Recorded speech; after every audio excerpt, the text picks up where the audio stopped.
ada pengaturan betul dalam KUHP baru di pasal 69. Dikatakan gini, kalau pidana penjara seumur hidup itu sudah dijalani 15 tahun lamanya, maka si terpidana ini bisa mengajukan permohonan. Nah, kalau permohonan dikabulkan oleh Presiden setelah mendengar pertimbangan Mahkamah Agung, maka nanti pidana penjara seumur hidup itu bisa berubah menjadi pidana penjara 20 tahun. Ya, kalau misalkan umurnya masih cukup ya, dan setelah menjalani, setelah selesai 20 tahun, itu bisa dibebaskan, berarti gitu. Nah itu penjelasan kita tadi, Prof. Betul. Kalau 20 tahun malah bisa dapat remisi. Iya, betul. Dapat pengurangan-pengurangan dan berbagai fasilitas. Ini maksud saya. Tetapi yang ingin saya katakan adalah kalau kita berpolemik, ya tentunya seimbang. Semua polemik itu diperhitungkan seperti eksaminasinya 8 pakar di Jogja itu fair. Mereka menimbang semua polemik, yaitu terhadap yang lain juga dengan 338. Nah, saya mau bahas tadi soal bangunan yang bangunan itu ya dibongkar saja. Bangunan yang mana sih? Apa konotasi atau makna dari bangunan yang dimaksud Pak Soleman? Kan Pak Prof Gayus, ke beliau yang menyatakan saat itu, saya mengulangi. Bangunan yang mana sependapat nih? Dengan itu. Jadi begini, ungkapan Jenderal Soleman ini memang menarik. Dan ini menjadikan cuatan sebenarnya bahwa bangunan yang mana. Saya memang bangunan ini di kepolisian. Kepolisian ini demi carut marut ya. Banyak mengatakan perang apa ya. Itu di situ terjadi. Oleh karena itu, seorang Sambo yang sudah dipastikan bermasalah menurut pengadilan utama itu dia bisa melakukan peran justice kolaborator walaupun dia tidak boleh karena dia pelaku utama tuduhannya. Itu bisa diberi kesempatan sebenarnya. Dia ceritakan kebobrokan apa di institusinya sehingga dia bisa melakukan itu dan yang lain lagi. Kalau itu dilakukan maka kita akan punya wajah baru. Ya saya yakin beliau masih punya kesempatan untuk PK. Bahkan tadi kalau disetujui Presiden untuk masuk pada KUHP baru, nah itu akan terjadi hal yang cuatan yang harapan saya semula. Oke, kita konkretkan apa yang bisa dilakukan. Kita coba berandai-andai. Kalau Pak Sambo kan salah satunya tadi ya, jaksa nggak bisa lagi peninjauan kembali. Artinya hanya Pak Sambo yang bisa peninjauan kembali untuk berharap hukumannya bisa diturunkan lagi. Apa yang bisa dimasukkan ke dalam amar peninjauan kembalinya, Prof? Yang dalam konteks tadi kita berharap yang permohonan PK itu kan diawali di PN. Kembali lagi ke Jakarta Selatan nih, PN Jakarta Selatan. Di sanalah kesempatan Pak Sambo untuk menuangkan peran dia untuk merubah wajah institusinya yang sekarang. Itu bisa berpengaruh keputusan peninjauan kembali. Bagi hakim sangat berpengaruh. Kalau saya akan terpengaruh. Saya menghukum berat sering boleh dibaca di Google. Tapi itu ada dasarnya, ada 3 dasar saya hitung. Yang pertama adalah kepastian hukum. Kemudian kemanfaatan, baru keadilan. Ini teori. Nah, saya memilih kemanfaatan. Negara punya kemanfaatan besar kalau seorang Sambo yang terpidana ini mau membuka dan akhirnya menjadi perbaikan. Itu. Mau buka apa sih, Pak Yohanes, kenapa? Ya, ini semakin menarik. Prof Gayus pintar untuk mencari peluang untuk berdiskusi. Saya setuju sekali. Tadi mengingat upaya hukum PK ya. Memang upaya hukum PK menurut KUHP itu haknya terpidana atau ahli waris ya. Korban tidak punya hak untuk PK. Artinya apa? Dari sisi korban memang ini keadilannya sudah tertutup. Oleh karenanya ya kita kembali, kalau saya dari perspektif kacamata hukum, kita menganut asas res judicata pro veritate habitatur. Artinya putusan pengadilan harus dianggap benar. Ya walaupun tanda kutip itu tidak benar dan tidak adil, tapi mau nggak mau, suka nggak suka harus kita termasuk terima. Konteks vonis kasasi ini, putusan vonis kasasi ini. Karena peluang untuk PK bagi korban tidak ada. Dan kembali lagi ke upaya PK. Upaya hukum PK itu hanya menganut 2 alasan. Apa itu? Yang pertama, apabila ada kekeliruan, kekhilafan hakim kasasi. Yang kedua, adanya novum atau bukti baru. Novum itu atau bukti baru itu adalah selama persidangan belum pernah diungkap. Itu yang kata Prof Gayus tadi. Sehingga para terpidana itu masih ada peluang untuk meringankan melalui PK. Itu ya.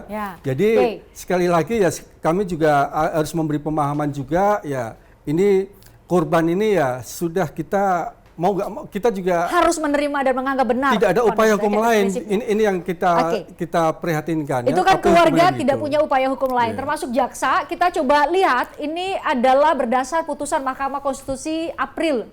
Vonisnya putusan MK itu April 2023, diajukan pada bulan Februari ternyata uji materi, sehingga kemudian diputuskan pada bulan April. Kita lihat, kami coba bandingkan lini masa sidang Sambo dengan lini masa uji materi jaksa yang tidak boleh mengajukan kembali peninjauan kembali nih Pak Soleman. Kalau kita lihat ini pemohon atas nama Hartono mengajukan uji materi ke MK pada 7 Februari 2023, kemudian dicatat ya, diterima dicatat di buku registrasi perkara konstitusi secara elektronik pada 13 Februari. Ini Pengadilan Negeri Jakarta Selatan memvonis mati Sambo pada 13 Februari di hari yang sama ya. Kemudian MK pada 14 April mengabulkan permohonan uji materi, klausul jaksa tidak boleh lagi mengajukan peninjauan kembali, dan pada 12 April ya, beda 2 hari, Pengadilan Tinggi DKI Jakarta menguatkan vonis hukuman mati Sambo, dan pada 8 Agustus 2023 MA melalui kasasi vonis kasasi menurunkan ya dari hukuman mati menjadi penjara seumur hidup. Ini tadi Pak Soleman yang saya bilang tadi tidak hanya bicara mengenai kasasi sebagai satu anasir, tapi di hal lain bahwa ada putusan Mahkamah Konstitusi, ada KUHP baru, ada Undang-Undang Pemasyarakatan. Jadi ini ada banyak faktor nih Pak Muzakir. Jadi saya ingin menegaskan, berarti semua ini, kalau semua klausul dan semua instrumen ini digunakan, apa hal terbaik atau upaya yang bisa didapatkan atau ancaman hukuman, pengurangan ancaman hukuman yang bisa didapat oleh seorang Sambo, Pak Muzakir? Baik, saya ingin sampaikan terkait dengan polemik tadi yang disampaikan tadi. Sesungguhnya pertama kita akan membicarakan lebih dahulu bahwa proses-proses ini sudah berakhir secara normal ya. Bahwa kalau sudah ada putusan kasasi berarti sudah clear. Kalau nanti ada permohonan PK berarti sesuai dengan KUHP bahwa PK itu hanya mungkin diajukan oleh terpidana Sambo sendiri dalam hal ini ya?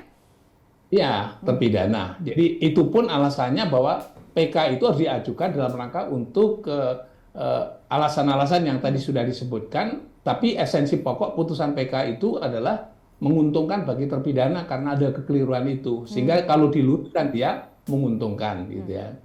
Nah, mungkin yang perlu harus dipertimbangkan kembali bahwa tadi sudah perdebatan sudah cukup clear begitu bahwa ingat ini bahwa jaksa itu selama ini adalah menuntutnya adalah 20 tahun penjara, ya, bukan pidana mati. Ya.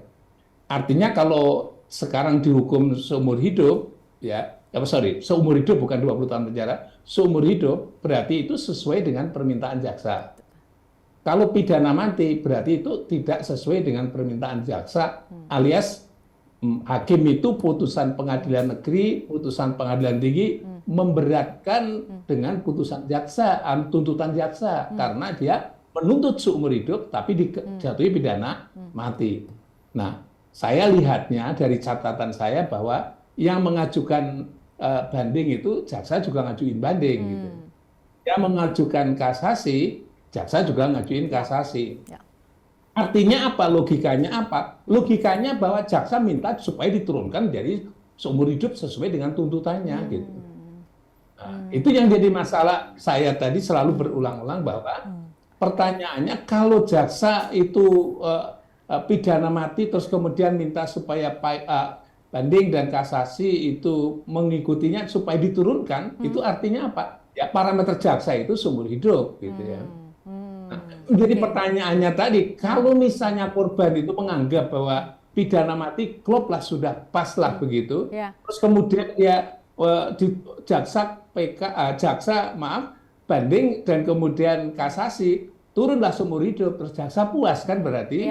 Nah ini jaksa ini menuntut untuk dan atas nama istilah bahasanya penuntut umum itu siapa yang diwakili jaksa itu gitu loh kira-kira. Oke, baik. Mungkin itu yang menjadi masalah. Pak Soleman, ternyata terlepas dari ada putusan uji materi Mahkamah Konstitusi, memang kemudian jaksa saat melakukan banding dan juga melakukan kasasi ya sudah sesuai dengan tuntutan. Dan kita ingat ternyata tuntutannya memang hanya seumur hidup sih. Ya betul. Nah, kembali lagi pertanyaan saya, apakah keseriusan ini akan terjadi kalau bukan Sambo? Itu aja.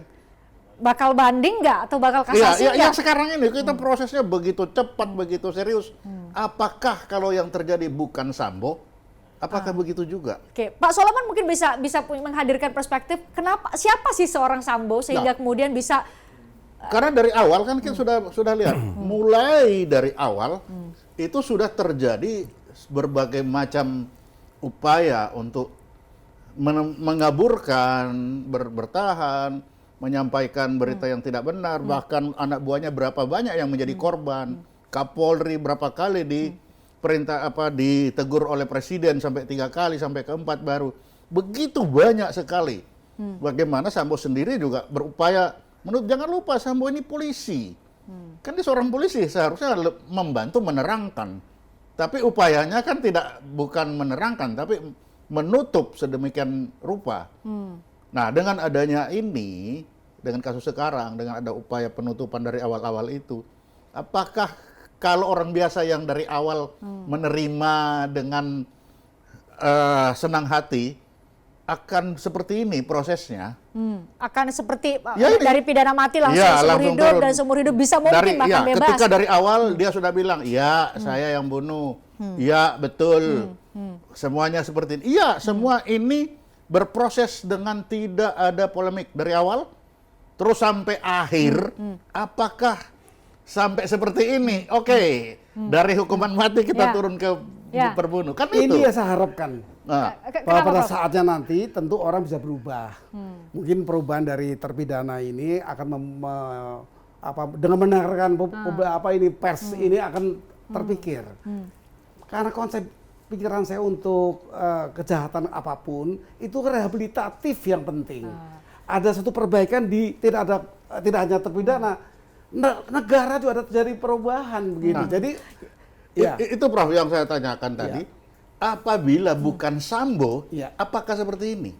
Betul. Itu ya. Ya, ini menarik. Nah, Ya, ini menarik sekali. Menarik karena apa, Prof? Menariknya karena Itu benar. Ada sesuatu. Menarik karena itu benar. Beliau ini guru besar saya pikir di bidang intelijen ya. Kalau beliau menjabat jabatannya itu jabatan setingkat guru besar itu untuk intelijen. Ya. Nah, beliau tentu punya pemikiran yang tidak bisa diungkapkan langsung. Yang saya yang mengungkapkan. Nah, ini memang sesungguhnya nanti ada kesempatan Pak Sambo untuk melakukan Oke. rehabilitasi ini. Oke. Kesempatan kalau Oke. tadi tidak saya mungkin mau saya ingin mengkelirkan gitu atau menyederhanakan. Prof berharap dengan tidak jadi pidana mati berarti masih ada kesempatan untuk menghirup bisa tetap hidup, ya kan? Tetap menjalani masa tahanan, hanya diambil adalah kemerdekaan atau kebebasannya kan? Berharap Prof berubah dan bisa mengungkapkan kebenaran, itu maksud Prof. Melakukan suatu pengabdian di akhir kesempatan yang ada, menceritakan sehingga ada perubahan di institusinya itu.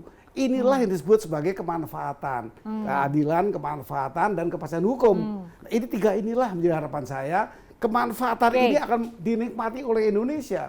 Bentuk saya akan konkret ya. Kita harus jeda. Nanti Pak Yohanes saya berikan kesempatan, tapi saya ingin konkretkan bentuk kemanfaatan seperti apa sih? Iya, kasus ini sejak awal sudah menuai perhatian kita semua. Ayo dong kita juga dapat manfaat ya setidaknya kepada sistem hukum dan institusi Polri yang sama-sama kita cintai. Kita obrolkan lagi lebih lanjut usai jeda di Obrolan Malam.